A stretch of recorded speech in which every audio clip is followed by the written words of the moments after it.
बिस्मिल्लाहिर्रहमानिर्रहीम। अस्सलाम वालेकुम। आप देख रहे हैं अलिफ न्यूज़ और मैं हूं आपके साथ माजिद अली।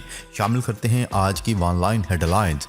वज़ीर-ए-आज़म शहबाज शरीफ और army chief general Asim Munir के दरमियान मुलाकात में वज़ीर-ए-आज़म को मुल्क में अमन व अमान की सूरत हाल पर ब्रीफिंग दी गई। मुलाकात में कौमी सलामती कमेटी के कल होने वाले इजलास पर भी ब्रीफिंग दी गई। कौमी सलामती कमेटी इजलास में दहशतगर्दी की हालिया लहर के सदबा पर गौर होगा, जबकि अफगान सरहद की सूरत हाल और नेशनल एक्शन प्लान पर भी अमल दरामद से मुतल्लिक ब्रीफिंग दी जाएगी। कौमी सलामती कमेटी के इजलास में वज़ीर ख़जाना इसहाक डार मुल्क की माशी सूरत हाल पर ब्रीफिंग देंगे। तारकीन वतन के खिलाफ डोनाल्ड ट्रंप की पॉलिसी के हक में अदालती फैसला, जो बाइडन इंतजामिया को धचका। अमरीकी मीडिया के मुताबिक अमरीकी सुप्रीम कोर्ट ने डोनाल्ड ट्रंप की सरहदी पॉलिसी पर हुक्म इम्तनाह में तोसी करके जो बाइडन इंतजामिया को धचका लगा दिया। अमरीकी सुप्रीम कोर्ट ने ट्रंप की सरहदी पॉलिसी बरकरार रखने के हक में हुक्म इम्तनाह जारी कर दिया। 9 में से 5 जजों ने हमायत और 4 ने मुखालफत में वोट दिया। सदर जो बाइडन ने अदालती फैसले पर अमल दरामद की यकीन दहानी करवाते हुए इमिग्रेशन इस्लाहात पर जोर दिया। सर्बियन हुकूमत ने भारतीयों पर बगैर वीज़ा सफ़र करने की पाबंदी आयद कर दी। गैर मुल्की मीडिया की रिपोर्ट के मुताबिक गैर कानूनी हिजरत की रोकथाम के लिए नई यूरोपीय वीज़ा पॉलिसी के तकाज़ों पर अमल दरामद करते हुए सर्बियन हुकूमत ने भारतीयों की फ्री वीज़ा सफरी सहूलियात ख़त्म करने का फैसला कर लिया। हुकूमत सर्बिया की जानिब से जारी करदा बयान के मुताबिक 1 जनवरी से भारतीय पासपोर्ट के हामिल अफराद बगैर वीज़ा सर्बिया का सफ़र नहीं कर सकेंगे। रूस तुर्क शामी वज़राए दिफा की 2011 के बाद पहली मुलाकात। रूस, तुर्किया और शाम के वज़राए दिफा के दरमियान 2011 के बाद से पहली मुलाकात हुई है। मुलाकात में तीनों ममालिक के दरमियान शाम के बहरान पनाहगज़ीनों के मसले को हल करने के तरीक़ों और शाम में इंतहा पसंद गुरोहों से निमटने के लिए मुश्तरका कोशिशों पर तबादला ख्याल किया गया। रूसी वज़ारत दिफा का कहना है कि गुज़िश्ता रोज़ मास्को में होने वाली मुलाकात तामीरी रही। शाम और खित्ते की सूरत हाल को मज़ीद मुस्तहकम करने के मफाद में इसे जारी रखने की ज़रूरत है। तुर्क वज़ारत दिफा ने भी कहा कि ये मुलाकात तामीरी माहौल में हुई है। खाम तेल की फ़रोख्त का मामला। रूसी वज़ीर तवानाई आइंदा माह पाकिस्तान का दौरा करेंगे। खाम तेल और पेट्रोलियम मसनूआत की फ़रोख्त के मामले पर रूसी वज़ीर तवानाई 19 से 20 जनवरी को पाकिस्तान का दौरा करेंगे। ज़राए के मुताबिक रूस से खाम तेल और पेट्रोलियम मसनूआत की खरीदारी के सिलसिले में पाकिस्तान और रूस का ऑनलाइन इजलास हुआ, जिसमें पाकिस्तान की जानिब से वज़ीर मुमलिकत पेट्रोलियम मुसद्दक मलिक और सेक्रेटरी पेट्रोलियम शरीक हुए। रूस की जानिब से रूसी वज़ारत तवानाई के हुकाम ने शिरकत की। ज़राए का कहना है कि इजलास में आइंदा होने वाले इंटर गवर्नमेंटल कमीशन इजलास के एजेंडे पर गुफ्तगू की गई। कनाडा में एक रोज़ कबल हार्ट अटैक के बायस हस्पताल मुंतकिल होने वाले मारूफ मुबल्लिग और आलम दीन मौलाना तारिक जमील ने अपनी सेहत के हवाले से पैगाम जारी कर दिया। समाजी राब्ते की साइट ट्विटर पर मौलाना तारिक जमील के ऑफिशियल अकाउंट से उनकी तस्वीर और पैगाम जारी किया गया। ट्विटर पैगाम में मौलाना तारिक जमील का कहना था कि अल्लाह के फजल और आप अहबाब की दवाओं से अब तबीयत कदरे बेहतर है। 3 दिन मजीद हस्पताल में डॉक्टर्स के जेरे निगहदाश्त रहने के बाद इंशाल्लाह डिस्चार्ज कर दिया जाएगा। मेसी ने दस्तखत शुदा शर्ट धोनी की बेटी को बतौर तोहफा भेज दी। साबिक भारतीय कप्तान महेंद्र सिंह धोनी की बेटी को अर्जेंटाइन के फुटबॉलर लियोन मेसी के दस्तखत शुदा जर्सी मौसूल हो गई, जिस पर उनका 2 हरफी पैगाम भी लिखा है। समाजी राब्ते की वेबसाइट इंस्टाग्राम पर महेंद्र सिंह धोनी की बेटी ने मेसी के ऑटोग्राफ वाली शर्ट तस्वीर शेयर की। 2023 बरतानिया की तारीख का गर्म तरीन साल होगा, महकमा मौसमियात ने खबरदार कर दिया। 2023 बरतानवी तारीख का गर्म तरीन साल होगा। बरतानवी महकमे मौसमियात के मुताबिक तस्दीक 1 जनवरी को हो जाएगी।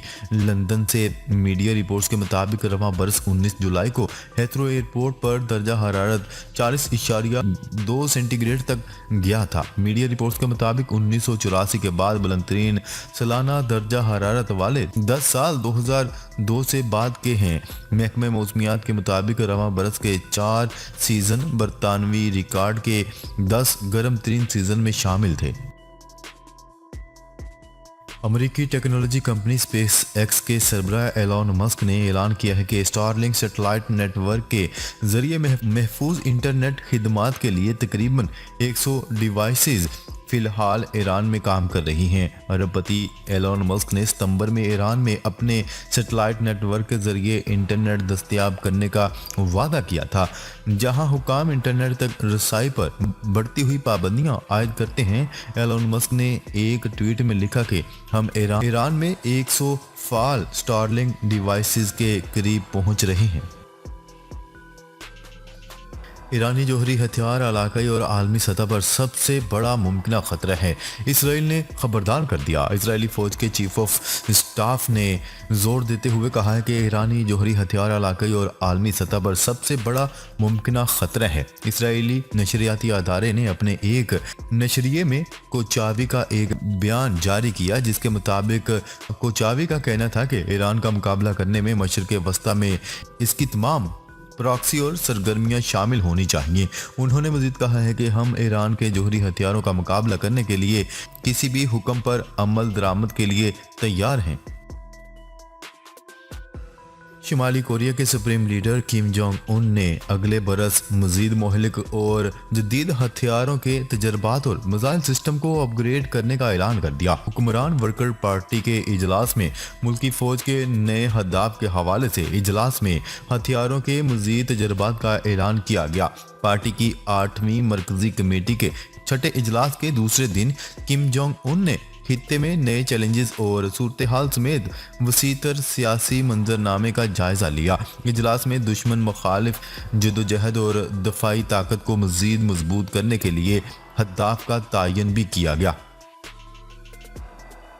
नए साल की आमद के साथ ही मुख्तलिफ मोबाइल फ़ोन पर व्हाट्सएप सर्विस बंद हो जाएगी। मैसेजिंग की मकबूल ऐप व्हाट्सएप इंतज़ामिया ने एक बयान में कहा है कि नए साल की आमद के साथ ही व्हाट्सएप 49 इकसाम के मोबाइल फ़ोन पर काम करना बंद कर देगी, जिसमें आईफोन, सैमसंग, हवावे और एलजी मोबाइल फ़ोन्स के मुतअद्दिद एंड्रॉयड मॉडल भी शामिल हैं। ऐसे अफराद जिनके पास पुराने आईफोन या एंड्रॉयड फ़ोन्स हैं वो 31 दिसंबर के बाद अपग्रेड के बगैर व्हाट्सएप की सर्विस इस्तेमाल नहीं कर सकेंगे। ताहम व्हाट्सएप बंद होने से कबल सार्फिन को पैगाम अरसाल कर दिया जाएगा। पाकिस्तान और भारत क्रिकेट मैचेस के फैन दुनिया भर में मौजूद हैं। मेलबोर्न क्रिकेट क्लब और विक्टोरिया गवर्नमेंट ने पाक भारत टेस्ट की मेज़बानी के लिए क्रिकेट ऑस्ट्रेलिया से राब्ता कर लिया। एमसीसी के चीफ एग्जीक्यूटिव ने रेडियो कमेंट्री के दौरान कहा कि एमसीसी और विक्टोरिया गवर्नमेंट ने अक्टूबर में Pakistan Bharat T20 world cup match के कामयाब इनकाद के बाद क्रिकेट ऑस्ट्रेलिया से राब्ता किया है। हमें पाकिस्तान और भारत के मैच की मेज़बानी करके अच्छा लगेगा। पाकिस्तान और भारत का मैच एमसीजी वर्ल्ड कप में 90,000 से ज़ायद तमाशाइयों ने देखा और अगर टेस्ट मैचेस होते हैं तो वो भी शानदार होंगे। अफगानिस्तान में नुमाइंदा हुकूमत कायम होनी चाहिए, हामिद करजई ने बड़ा मुतालबा कर दिया। साबिक अफगान सदर ने अमेरिकी मीडिया को दिए गए एक इंटरव्यू में कहा है कि वो अफगानिस्तान को अमेरिका, रूस और चीन के दरमियान इख्तिलाफात का मरकज़ देखना नहीं चाहते, क्योंकि जो 19वीं और 20वीं सदी में हुआ वही अब होता नजर आ रहा है। उन्होंने कहा है कि तालिबान और मुल्क के लिए यही बेहतर है कि वसी तर डायलॉग के जरिए तमाम तबकात पर मुश्तमिल हुकूमत कायम की जाए और आइन बनाया जाए। कोरोना का खतरा बढ़ने के बाद अमेरिका ने भी चीन पर पाबंदियां लगा दी। इटली, जापान, मलेशिया, ताइवान और भारत के बाद अब अमेरिका ने चीन से आने वाले मुसाफिरों के हवाले से सख्त इकदाम कर लिए। अमेरिका ने चीन से आने वाले मुसाफिरों के लिए कोविड टेस्ट लाजम करार दे दिया। अमेरिकी महकमा सेहत ने बयान दिया है कि फ़ज़ाई मुसाफिरों को रवानगी से 2 दिन पहले कोरोना टेस्ट करवाना होगा। जिन लोगों का प्रवास से 10 दिन पहले मस्बत नतीजा आएगा वो मनफी टेस्ट के नताज की बजाय कोरोना से सेहतियाब होने की दस्तावेजात फराहम कर सकते हैं। भारतीय सिरप पीने से 18 बच्चे जाँ भाग।